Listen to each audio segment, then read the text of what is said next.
on CityCast Nashville. It's time for our Friday News Roundup. I'm joined by Nashville Banner Editor-in-Chief Steve Cavendish and Hey Nashville Newsletter Editor Margaret Kingsbury.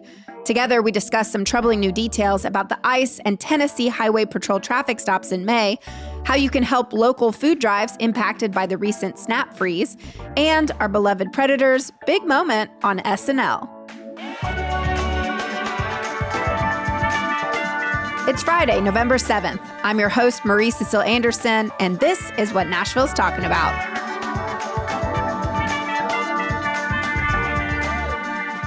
Steve Cavendish, thank you so much for joining us today. And Margaret Kingsbury, our beloved newsletter editor, happy Friday. We did it. Woo. We did it. We did it. Well, so this is really fun. We are starting today's episode with some really good news. Steve, we were so excited to hear that the Nashville Banner just received a $1.2 million grant from the American Journalism Project. Huge congratulations to you and your team. You can't see behind me, but it looks like the inside of Scrooge McDuck's vault with gold doubloons that we're just like swimming in the whole time over here. I was like, get off that diving board. Diving into coins. I love it. Well, with all that cash, how does the Banner plan to put that funding to work? So the American Journalism Project is the organization that gave us the money. And the way AJP works is that they work with early stage or startup news nonprofits like ours. They grant to the revenue operations. So, for instance, we're going to hire a bunch of people that will help us make more money. That's the short version of this. When you do a startup like ours, you put your money kind of where you think it's going to be the most effective. And we put a ton of resources into editorial. We have a staff of about 12 and a half right now. And almost all of that is some form of editorial. And so we need to beef up the revenue operations. And what that will let us do is within about a year, let us start growing and let us start adding more editorial, because that's, as a journalist, when I started the Banner and why we got into this, it was to do more journalism, not do more spreadsheets and kind of like business side stuff. And so we're excited. We'll eventually expand our State House operations significantly. We'll add a climate reporter, kind of a climate environment, kind of weather kind of person. We'll add a health person, and then we'll add another Metro reporter. So we're excited about all these things. Well, we are too. Again, congratulations, and we can't wait to see what happens and what develops. So very exciting stuff. Well, thanks. The reason why I say all that about the revenue sort of side is like the editorial side hasn't gotten a penny out of this. So that's all development. Yeah. So it's all going to the business side. And so if you've given to the Banner in the past because, you know, you really appreciate, for instance, Stephen Elliott's Metro coverage, great. Please continue to do that. And please, you know, give us more and we'll expand faster. So, Well, I'm glad you brought up Stephen Elliott because we want to shout him out, and Sarah Grace, two local reporters of the Nashville Banner who broke a major story this week. So just to recap, 6 months ago, ICE came to Nashville in May and worked with Tennessee Highway Patrol. For about 6 nights, troopers patrolled predominantly Hispanic neighborhoods in South Nashville, stopping more than 600 vehicles and helping ICE arrest nearly 200 people. And now, newly released documents show that THP rarely documented their reasons for these traffic stops. Steve, what do we know about how those stops were carried out, and why is this story so significant for Nashville?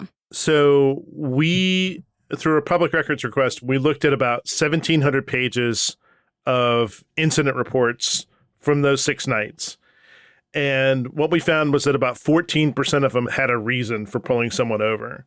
And I think it gives credence to some of the criticism that there was profiling, significant profiling that was going on, particularly when you see the areas where they were patrolling. And, you know, their stated intent was to go after criminals and to go after specifically criminals who were here illegally. And so we have been trying to unpack this operation from a couple of different ways because ICE said very little at the time. THP said very little at the time. So now we're going through records. There's a lawsuit that's going on right now over a lot of the video from those operations that we think will come out. And so we'll see kind of like what happens when we can sort of see these stops up close and personal.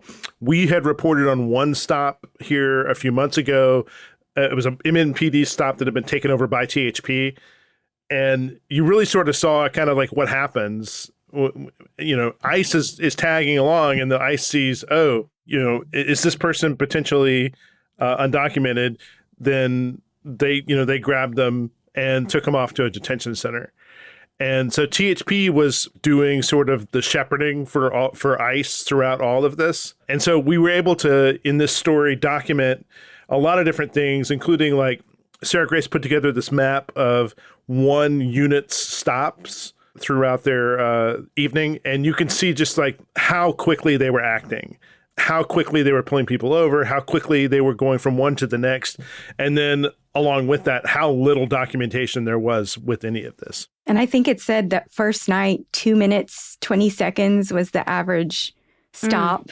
Yeah. So they were just pulling people over randomly. It seems like randomly every 2 minutes and 20 seconds, If it had been randomly, I think, there would be less criticism of them. Yeah, that's true. Yeah. But I think it was fairly clear. And then from some stuff that we've heard of anecdotes from other outlets, it's very clear that they were only targeting Latinos kind of in this raids. Well, so also the article states that THP is being asked to release full records of its cooperation with ICE, but THP is arguing that much of the material should remain confidential.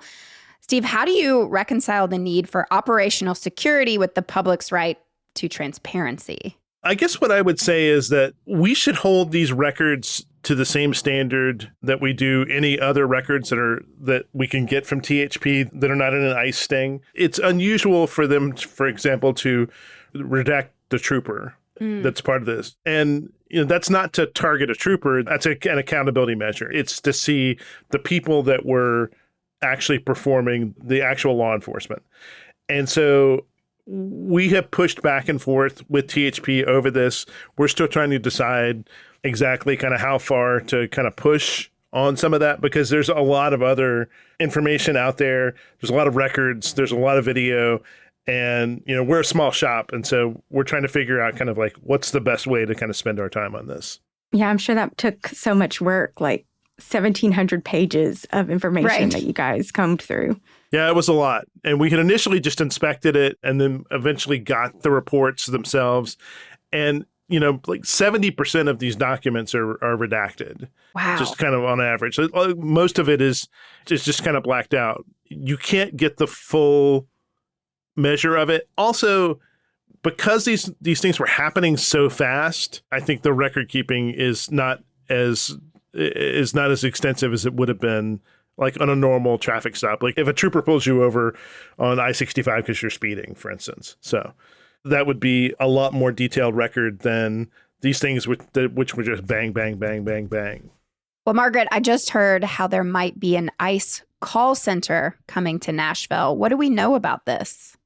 Yeah, so according to an agency contracting document reviewed by ABC, ICE plans to establish a national call center in Nashville to track unaccompanied migrant children. This is focusing on children.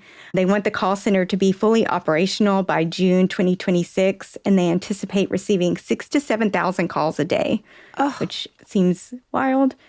Back in September, Steve, the Nashville Banner reported that MNPS saw a drop in school attendance during May's ICE enforcement, likely due to immigrant students staying home. Do you think that could happen again if the call center is built? That's a good question. I don't know. Yeah. It's hard to say what the impact of that would be, just off of a call center being operational. We did see those effects. We're trying to measure those effects sort of here in the new school year. We're here in November, most of the way through the first semester. And one of the things that was in that story that Lillian Avadian, who's our education reporter, had done was some of the methods to kind of overcome that. A lot of kind of teachers' aides and community members and everybody kind of banding together to get these kids to school, whether it's carpools or walk-alongs or whatever else, because the parents were fearful of going outside.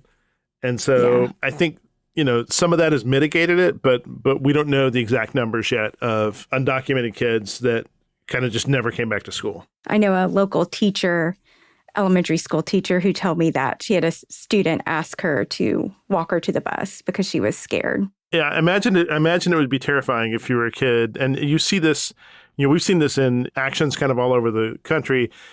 ICE is apparently trying to make an example out of Chicago. And so you've seen a lot of video sort of out of Chicago where the Chicago Teachers Union has been a fairly strong pushback against that, kind of organizing community members, organizing others to help kids and, just kind of get to school. I've seen more whistles in videos in the last couple of months just from the Chicago stuff than I have anyplace else. So that part of it's been really interesting. Well, obviously, this is a developing story that we're going to continue keeping our eyes on and reporting in the future. Up next, we are going to introduce a new segment called Metro Moments, just right after the break.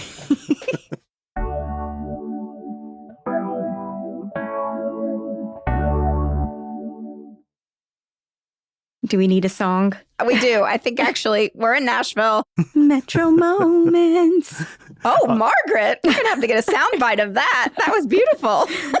Didn't know I could sing. I will not alienate CityCast listeners by singing. Oh, okay. Thank you, Steve. All right. Well, we are back with Metro Moments. This week at Metro Council, housing took center stage again. Why? Because it's one of the biggest conversations in town and it's not going away anytime soon. Margaret, what played out this week? Yeah, it's definitely not going away anytime soon. Nope, not in Nashville. Yeah, not in Nashville. So dozens of residents showed up at council on Tuesday night to make their voices heard about a controversial housing bill. 1 out of 4 the Metro Planning Department is proposing. The one specifically that people were commenting on is BL 2025-1005, if you want to look it up. And it establishes 2 new zoning districts aimed at allowing more diversity of housing types, like townhomes. I live in a townhome. 3 and 4 unit plex housing and higher density development in certain neighborhoods.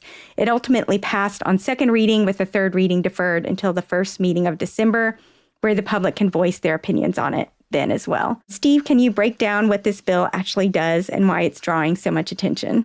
So these are new tools is what the planning department would say. I think they've said so on the show. Yes, they have. Yeah, they did. They came on the show. The freak out over this is pretty amazing. I don't think I've seen kind of this much kind of energy over kind of housing policy and sort of like zoning in general in the 15 years since I came home. I think that this is probably the biggest political fight in the city right now. The folks that are against these designations sort of fear density. They've used a number of arguments. I would say that the first word out of most of their mouths is infrastructure, and say, until we have the infrastructure in place, then we can't do kind of the greater density that some of these zoning designations would allow. It's a really good question, and there's a sort of a chicken or egg thing here, which is like, do you do the density and then have the infrastructure follow, or do you build out all this infrastructure and then fill in with the density? That's the debate right now. I think that the arguments that you're hearing here, you're going to be hearing in a bunch of different ways, and I think you're going to see in the council races and maybe even in the mayoral race the next time around. When you saw the opposition to transit last year, the folks that were behind that campaign were kind of half-heartedly against transit. I don't think they cared that deeply about it. I think what they really cared about was this. I think the interesting thing is that, just because something is rezoned, it does not necessarily mean that all of a sudden change is going to happen. This just lets people do sort of different things. There was another kind of scrum over DADUs, which are detached accessory dwelling units, basically like the cottages that you would build out behind your house. It's interesting. I don't think that there's a tremendous amount of opposition to DADUs, but it's also like part of this whole like raft of bills that the NIMBYs, for lack of a better term, kind of don't want Nashville to follow. So I think it's an inflection point for the city and a really interesting moment about we have had all of this growth and we have benefited from all of this growth. And so what are we going to do to kind of mitigate some of the effects of it? And I think the arguments about how this zoning might or might not mitigate that will be the most interesting parts of it, kind of going into this December debate over these bills. I've gotten quite a few readers, Hey Nashville readers, write in about rezoning. And it usually comes down to people not wanting more people from out of Nashville to move here. They don't want anybody else to come to Nashville. Doors closed, folks. Well, unfortunately, our governor just invited New Yorkers he here. just invited all the We New just Yorkers invited here. all of New York down here. Yeah, come on, So- calm down. But the problem I have is most of the people I know who are struggling to find a house to live in are Nashvillians. Like they've lived here their whole lives or decades. So it's, what about the people who work here and live here now? And it's interesting, there were some arguments made about kind of, well, we have this housing stock that's going unused right now. Yeah, that's a true. lot of those are empty condos. And I brought that up to the planning department last week when I interviewed Lisa Milligan. Yeah. Because in my community right now, there's 46 units and about 7 are completely empty. Yeah. Because they're not affordable, or at least the people that own the property are not making it affordable for people to rent. And a lot of this has to do with just market dynamics and the fact that we have brought in more people over the last 10 to 15 years at the same time. And Nashville is emblematic of a national trend.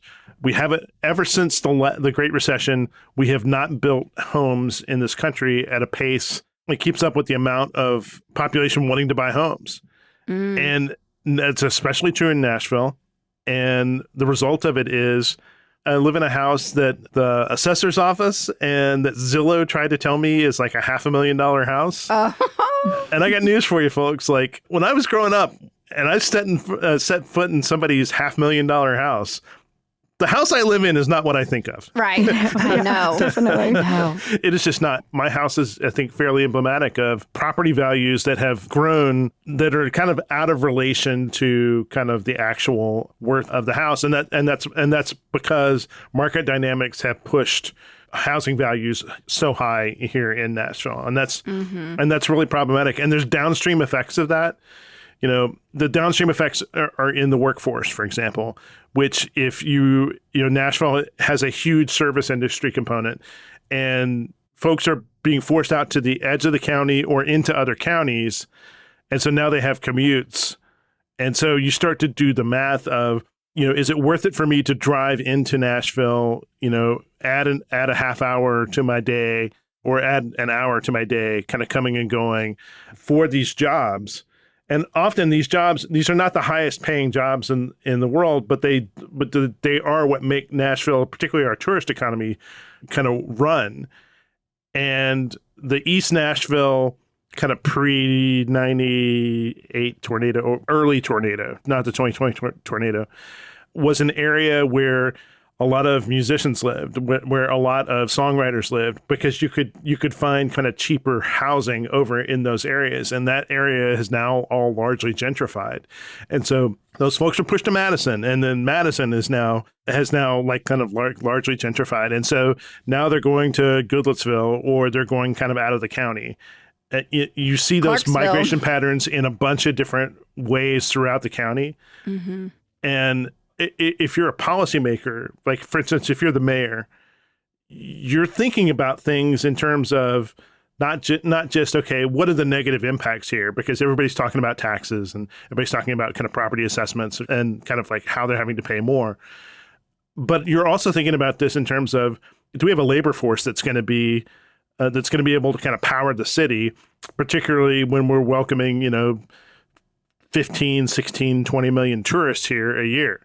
And you have to begin to sort of think about all of those kind of macro elements in addition to sort of like the micro elements that largely are what you saw on display at the council the other night, kind of in opposition to this, like, don't touch our neighborhood. But at the same time, there's all these forces around that are pushing Nashville in different ways. It's a really tough question for people that are in charge right now. And as the airport doubles too. Yeah. We got another whole airport that's coming up. So Right. No, it's a constant conversation. All comes back to zoning again. Yeah, it all comes back. It all comes back to zoning. Yeah.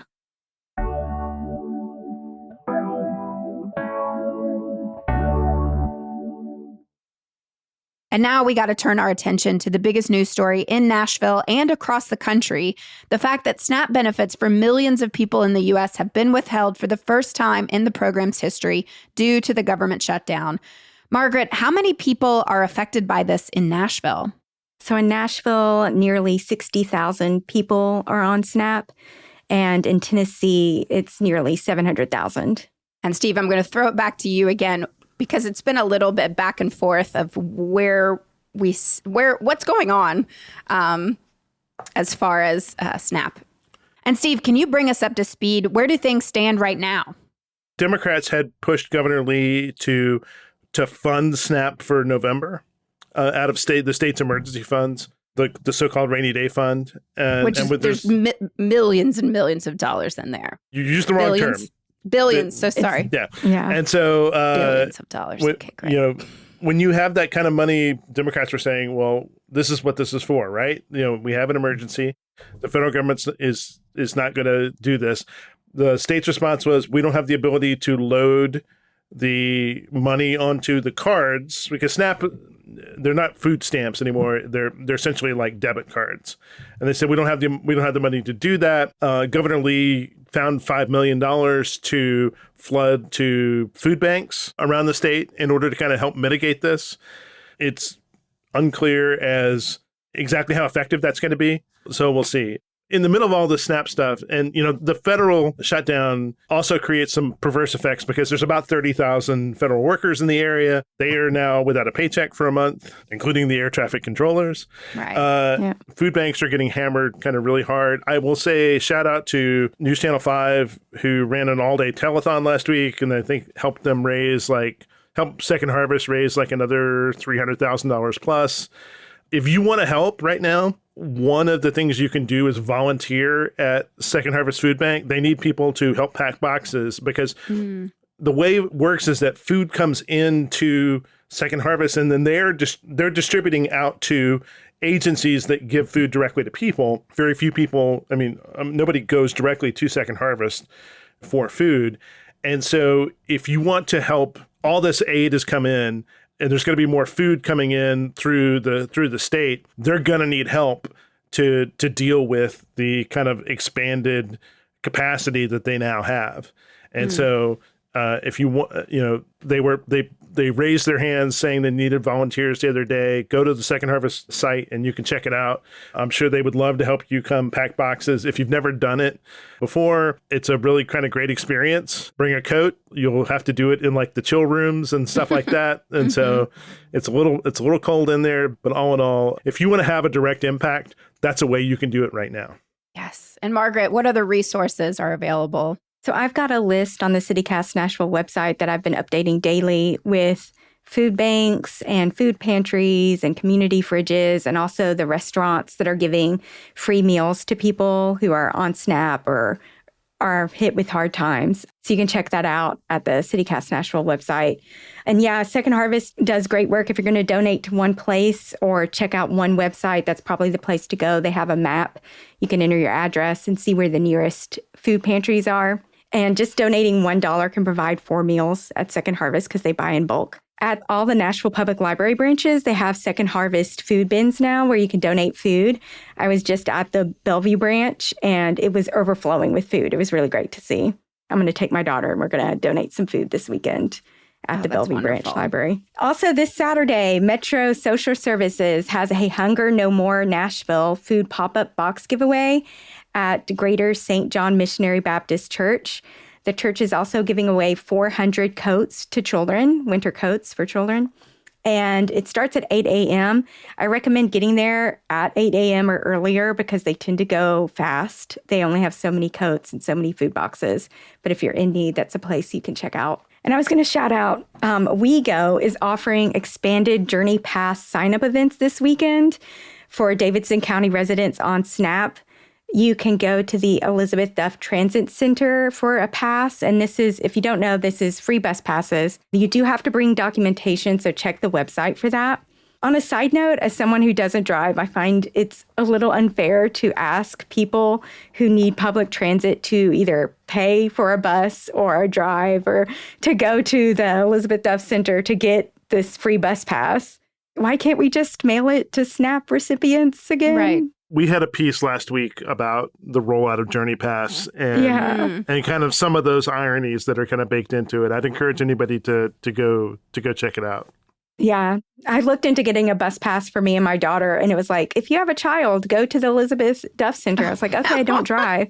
So how am I getting my kid onto the bus initially to get there? I mean, I have other transportation, so I'm lucky in that sense, but other people don't, so it just doesn't make any sense to me. But well, if listeners out there, of any other local food aid resources, please email us at nashville@citycast.fm.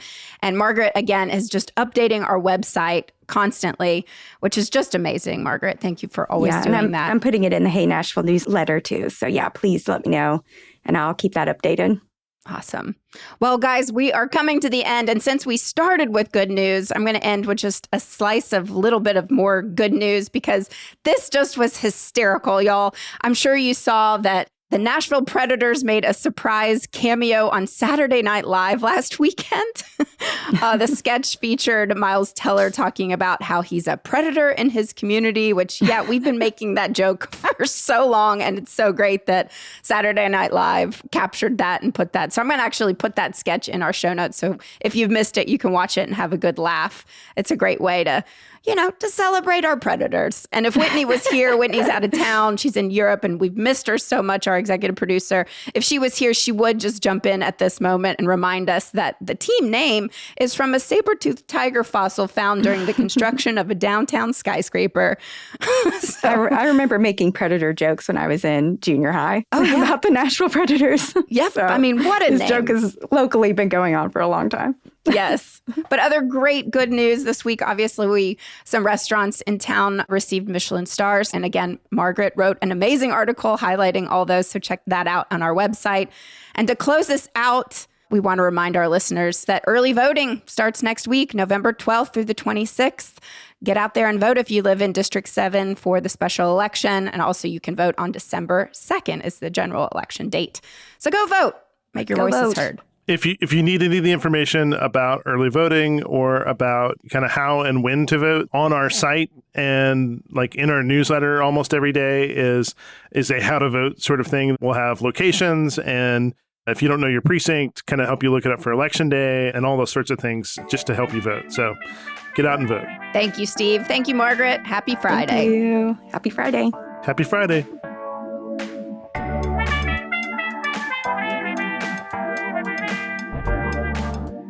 That's all for today here on CityCast Nashville.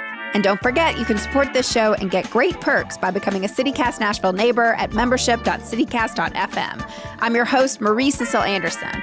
Our executive producer is Whitney Pasterek. Our producer is Daniel Sumstein, with extra special support this week from producer Lizzie Goldsmith. Our Hey Nashville newsletter editor is Margaret Kingsbury, and our theme music is by Prof Jenkins, with additional music by Tambor from Triple Scoop Music via Getty Images. If you enjoyed this show, why not tell your friends, rate the show, leave us a review, and subscribe to our Hey Nashville newsletter. We'll be back Monday morning with more news from around the city. Toodles!